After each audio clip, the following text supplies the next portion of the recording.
So I was really careful about I can't be bothered to do my review of Killers of the Flower Moon this minute. I want to get rolling with some banter first. But like, I was being really careful about how I was eating my popcorn of the Killers of the Flower Moon because it's a very meditative film in parts, and like I got the biggest fucking load of popcorn, like the biggest fucking thing. I've never seen anything as large as this nonsense. Like, yeah, and then I was just like so trepidatious about actually eating any of it for the runtime because like every time, it'd be a brief moment where like someone's getting shot and I'm like, and then like then it all quietened down again and I'm like quietly trying to. Y'all want to hear about some more genocide? Well, it depends against We're a Politik genocide hour. Give the fans what they want. yeah. No, man, I went to the cinema last night. I took myself out Nice there. one. Yeah, it was to a screening of 47 minutes of unreleased footage of Hamas atrocities. It was put on by the IDF for select pro-Israel influencers like myself and some of my comedy writing friends. It was just you and Lee Kern. Yeah. No, it was dope, man. Like they've got very sophisticated production techniques. I mean, the faces were a bit blurry and stuff, but I assume it's just the fog of war. And the voices sounded, there was a strange. They were speaking English, but the stuff they were saying, like, jihad, my brother, we do this purely out of a deep-seated hatred of the Jewish people, Allah. It sounded very convincing to me. My friend Lee actually wrote a really funny sketch inspired by the atrocities. I'm still editing out all the homophobic slurs, but it should be out on Israel's most popular satire show in the next week. What's that like? Just to provide some context here, because I think I know what you're referring to. No context. We want to see how many subscribers we lose from this. Convinced that Jack has gone off the deep end an hour and a half into an episode inexplicably. I love to play the heel. So Lee Kern held like a screening in LA of some footage of the IDS. Was it in LA? I thought you literally went to Israel for it. Because apparently he's in Israel. He's like saying, wow, these bombs are scary, but at least I'm not in London. It's fucking bewildering. Do you see that? Like, people saying, oh, actually, I feel safer in Israel. It's like, normally, right, you could make a case, but I think, like, when it's been like actively bombed, when it's like a sort of once in a generation attack on it, I think claiming that just walking down the road in London is scarier to you. You assume he's talking about a reported rise in anti-Semitic incidents, but he actually just really hates Sadiq Khan and is one of these just like mad online racists now. Like, you lose. Yeah, he's a big. Can't go down the shop without getting stabbed, thanks to Sadiq Khan. He's a car guy. He loves his cars. So anyway, you went to see Killers of the Flower Moon, eh? Yeah, that's what I was talking about, actually, yeah. So I'm just psyching myself up to abruptly shift gears to, like, do the contents of the film justice. Big sip of water, but you know what, no matter how shit my review is, it can't possibly be worse than fucking Mark Kermode's one. Which was literally, I saw a tweet by Archie Woodrow about it. I thought he was just shooting his mouth off. No exaggeration. Mark Kermode literally talked for like 3 minutes about how the film was long, talked for 2 minutes about the contents of the film, talked for another 3 minutes about how it was long. There was he was just at one point like, and of course the cinematography's nice. Like, it was literally, I have never heard as fucking trivial a review from him. I don't think he really gets Scorsese, man. I think he thinks he just associates him with like, oh, it's just macho bullshit. I thought that was like ridiculous because it was a film that I found very moving, very thought-provoking, and deeply substantive as a work of cinema. So, have you guys heard Do you guys know at all about the history behind the film, the story? Not of the making of the film itself, but the historical events upon which it's based. Only very roughly. Yeah, no, I know barely nothing about it. I gotta be honest. Like, Well, I'm gonna try and carve out some time to watch it soon because I fucking love Israel. I really did you like. say his I later fucking work love in Israel? general. I knew it. Yeah, I did. I said that I believe Israel. I would defend its right to defend itself. Yeah. No. Carry on. But like, I love his later work, and I love the sort of like the deep tragedy of it. I really like The Irishman, although it did take me. I always fucking say this because it took me a week to watch. Yeah, I had to watch it in like half-hour segments because it's fucking 4 hours long, man. So it's just like it took me like a full week to get through it, but it did. It's like really fucking impressed me. The sort of mood of it and stuff. But I know that it's roughly about sort of Native American genocide, so that's why it's linked into what the shit that we were talking about before. Yeah, absolutely. There was one very evocative moment for me that was redolent of the current situation in Gaza, but I'll maybe get to that in a minute once I've explained the premise a little bit more. So basically, the Osage Nation, they were a Native American tribe. They were not one of the so-called, I think, 5 civilized tribes, but they were nonetheless like fairly westernized. They'd been forced to sort of change their first names to like white Christian names and go to church and shit and assimilate to a great extent. But basically they've been moved around the US in several forced relocations, which had, as with all the forced relocations of Native American people, had severely diminished their population. Eventually, they decided, well, if we settle on this, basically just the shittiest, most barren, fucked up, infertile land, somewhere in Oklahoma, which was not yet a state, I don't think, at that point, the white man will leave us alone. So they went there, and, I don't know, it was pretty shit at first, I guess, but the white man, sort of left them alone, and then they found some oil, and the white man did not leave them alone, and various white settlers started rocking up to town. Does this ring any bells? They started setting up shop all over the Native American reservation, including wealthy landowners like William Hale, who is portrayed by Robert De Niro in the movie. Now, the Osage people became per capita the wealthiest people in the entire world due to their oil wealth. However, they were declared by the US government to be, to a man, every one of them, unless, I think maybe if they were like a fraction Osage blood, but primarily white, they were able to control their own finances. However, this was not the case for the most part.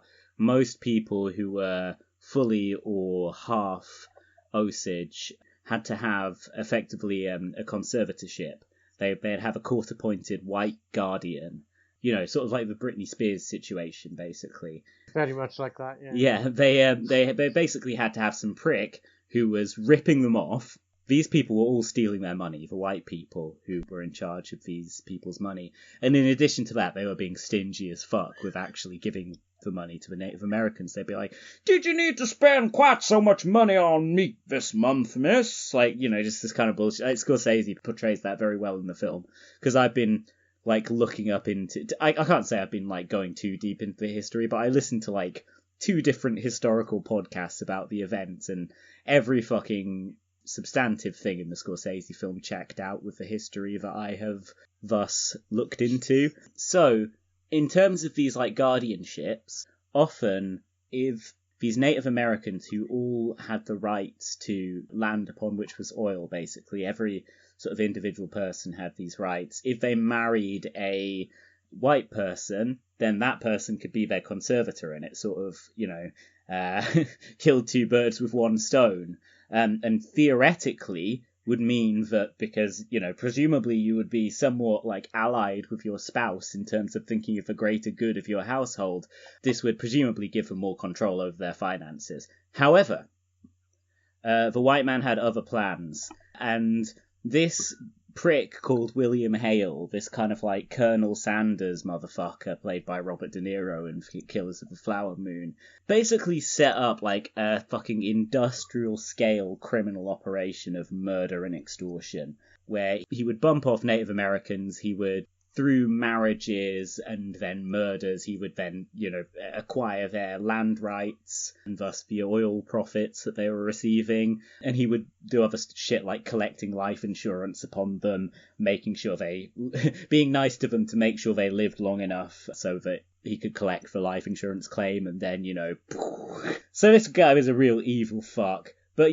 there's various murders in the course of this sorry episode in US history that haven't even been attributed to him or his organization. This shit ran so deep that there are murders which, you see in Killers of the Flower Moon. They seem pretty substantive to this whole story, that there's not even any evidence linking this character William Hale to. So, yeah, fuck knows fuck knows how deep this went. A couple of hundred people in all it, I think, died in the end. So the form this took was, I'm sorry for going off here and explaining this in depth, but various otherwise seemingly healthy young Native American women, often ones married to white men, started dying. They started contracting these mysterious illnesses, wasting diseases and so forth.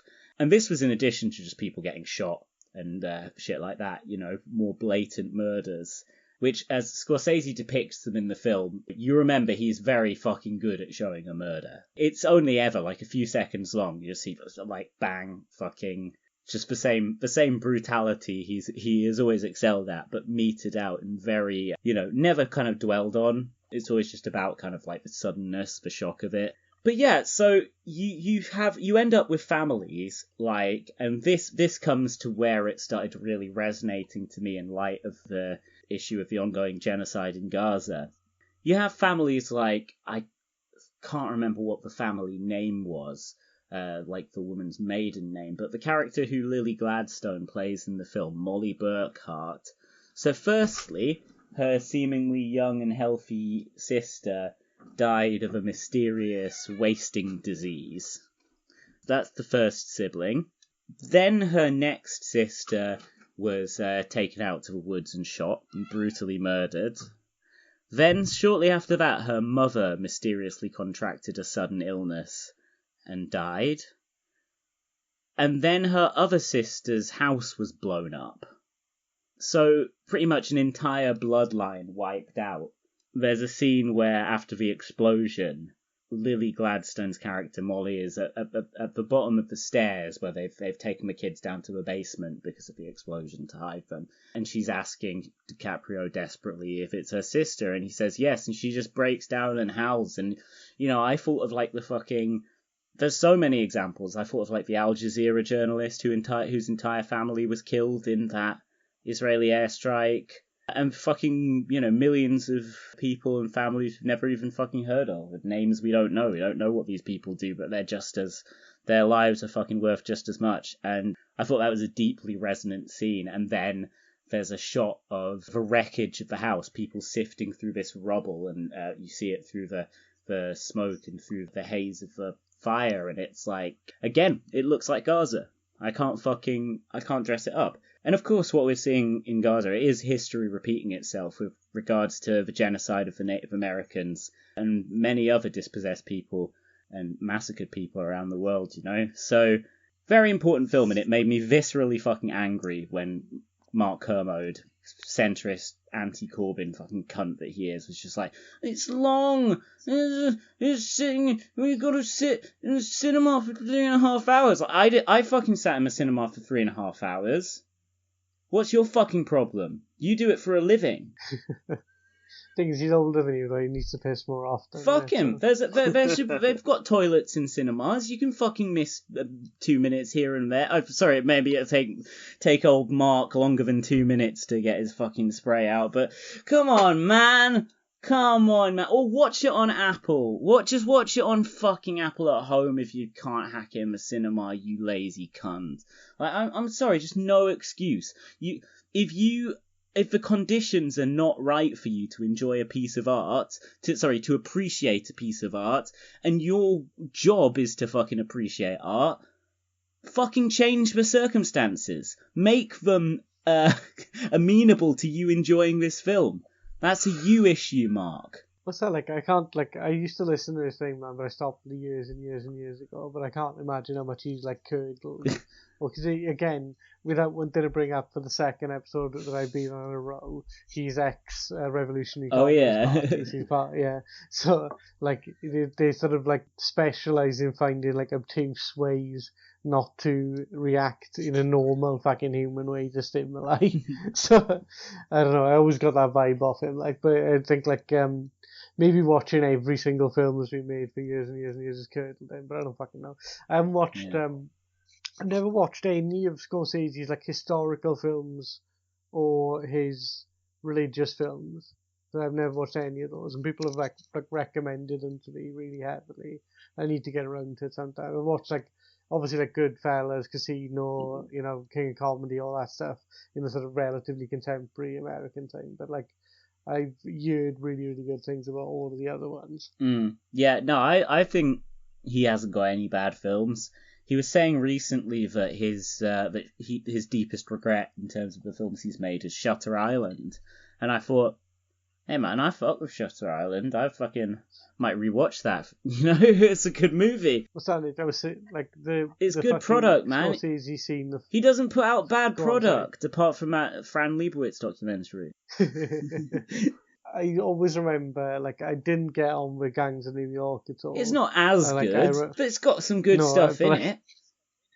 But I always remember there's like a new metal fight scene in it, and then maybe just my prejudice against new metal, and I was like, I can't act this. Like, I mean, I do think new metal is a detestable musical form. I can't argue with you there.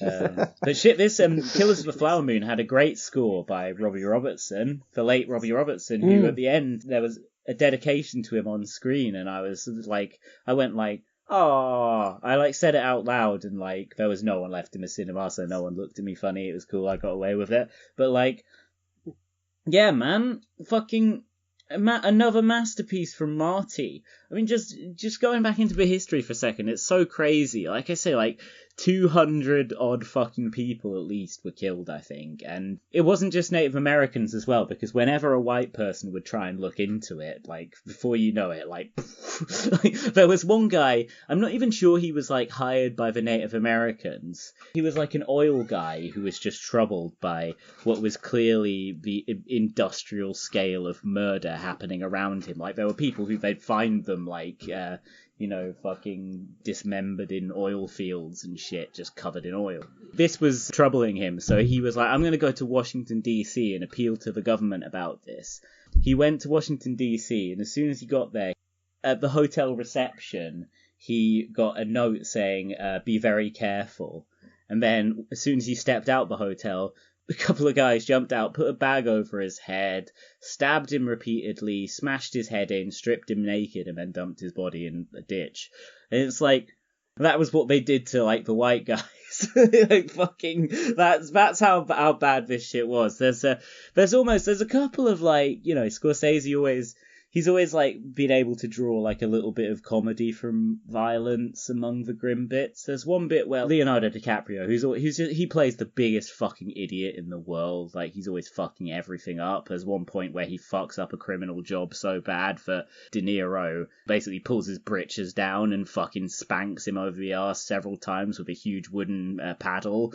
But DiCaprio has got this guy they know to, like, rub out a Native American guy who he's been talking about his melancholia and so on. So it's like, oh, we could make it look like a suicide. So De Niro's like, tell him to shoot him in the front of the head. That's the most important thing. You gotta shoot him in the front of the head. And then DiCaprio is like, in his moronic way, he's like, mate, and you gotta shoot him, remember, in the front of the head. And then obviously this guy, like, he's got to murder this Native American, but he likes the guy. It's like, at first they're like, I need you to take care of the guy. And he's like, I ain't interested in that kind of work. He's like, oh, it's an Indian. And he's like, well, that's different. initially he's like, nah, these people aren't people. I can kill this guy. And then he starts hanging out with him and drinking together and carousing with the ladies.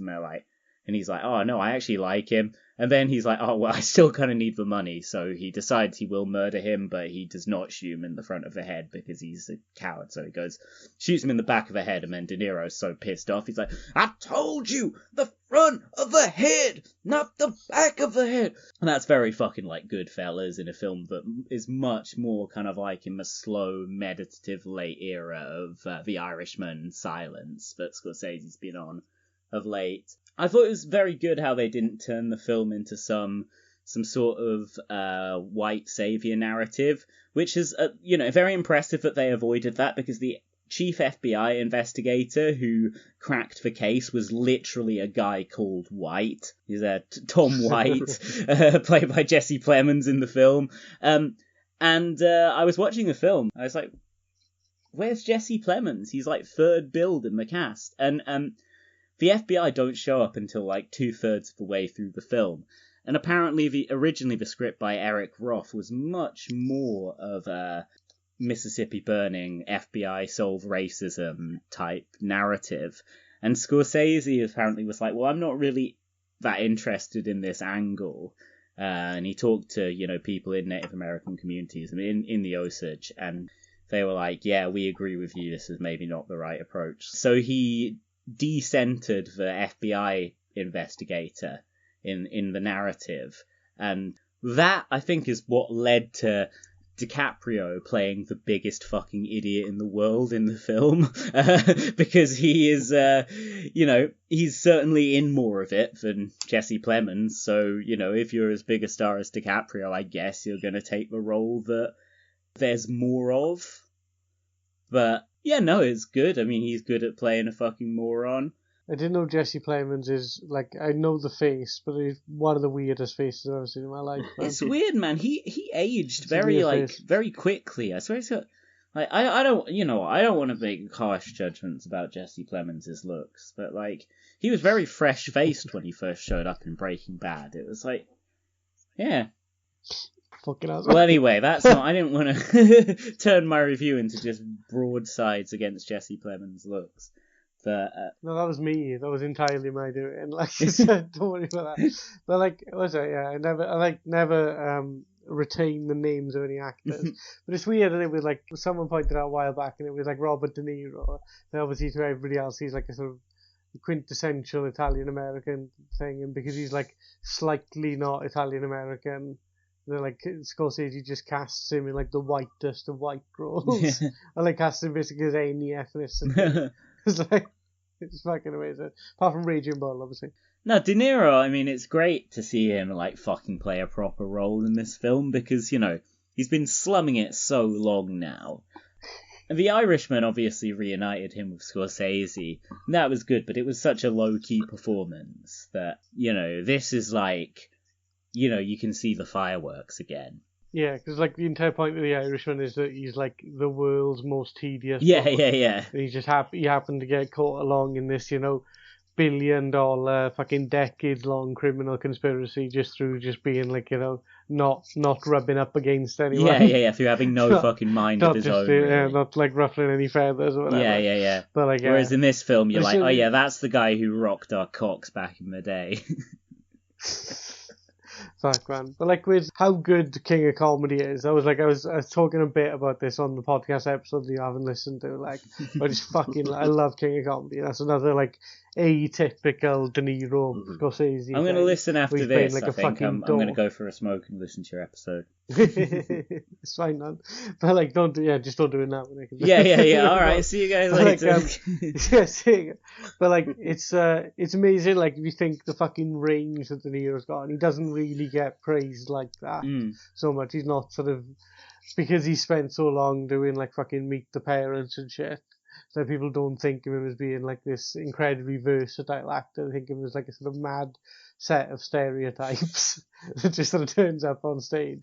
But like, yeah, it is wild just seeing him like in his sort of glory days, how many fucking personas he was able to adapt to.